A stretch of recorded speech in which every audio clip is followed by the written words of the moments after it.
Hello guys, আজকে দুপুরবেলা আমি কই মাছ রান্না করবো। আর এখানে কিন্তু কই মাছ কেটে কুটে আমি ধুয়ে নিয়েছি। আর এটা কিন্তু বিলের কই মাছ, যারা চেনেন তারা বুঝতে পারবেন। এই জন্য কিন্তু কই মাছগুলো কালো কালো একদম। আর এটা আমি এই যে কাঁচকলা দিয়ে রান্না করবো, এটা আমি কেটে কুটে ধুয়ে নিয়েছি। তো আপনারা সঙ্গে থাকবেন আর পেস্টটাকে ফলো দিয়ে সম্পূর্ণ ভিডিওটা দেখবেন। তো এখানে কিন্তু আমি লবণ আর হলুদ দিয়ে মাছটা সুন্দর করে মেখে নিয়েছি। আর কড়াইটাও কিন্তু এই যে দেখুন আমি বসিয়ে দিয়েছি, তেলটা দিয়ে দিয়েছি। এখন আমি মাছগুলো সুন্দর করে ভেজে নেব।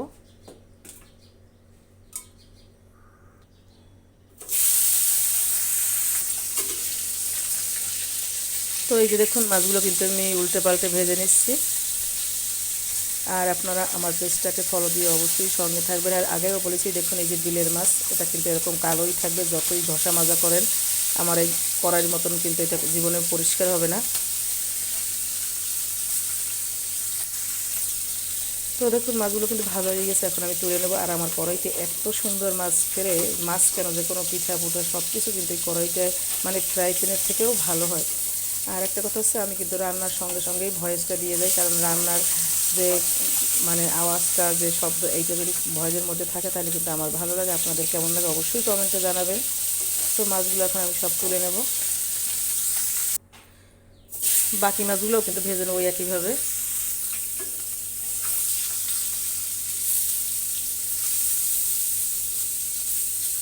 আর কই মাছটা যে কোনো তরকারি দিয়ে রান্না করলেই কিন্তু খেতে ভালো লাগে। আপনাদের কার কি পছন্দ অবশ্যই কমেন্টে জানাবেন।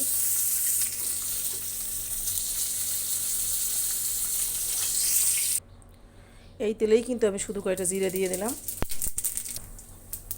এরপর আমি দিয়ে দেব কলা।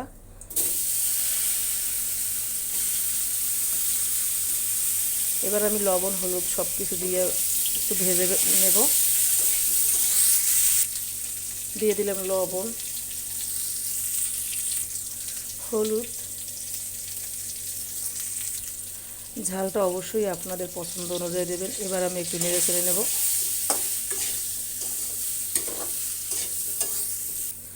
তো দেখুন আমি কিন্তু নেড়ে চেড়ে এবার আমি জল দিয়ে দেবো।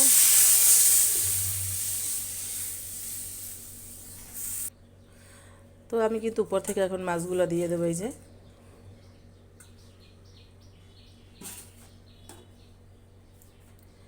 দিয়ে দেবো জিরা বাটা।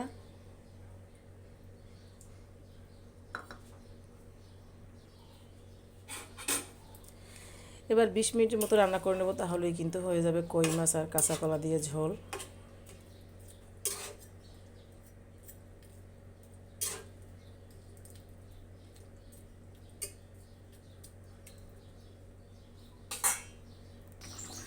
তো গাইজ এই যে আমার রান্নাটা কিন্তু করা কমপ্লিট হয়ে গেছে, এখন শুধু খাওয়ার অপেক্ষা। তো ওই কই মাছ কাঁচকলা দিয়া রেসিপিটা আপনাদের কাছে কেমন লাগলো? আর একদমই মশলা ছাড়া কিন্তু দেখলেন, শুধু জিরা বাটা দিয়ে আমি রান্নাটা করছি। তো সবাই ভালো থাকবেন, সুস্থ থাকবেন, আর আমার পেজটাকে ফলো করবেন।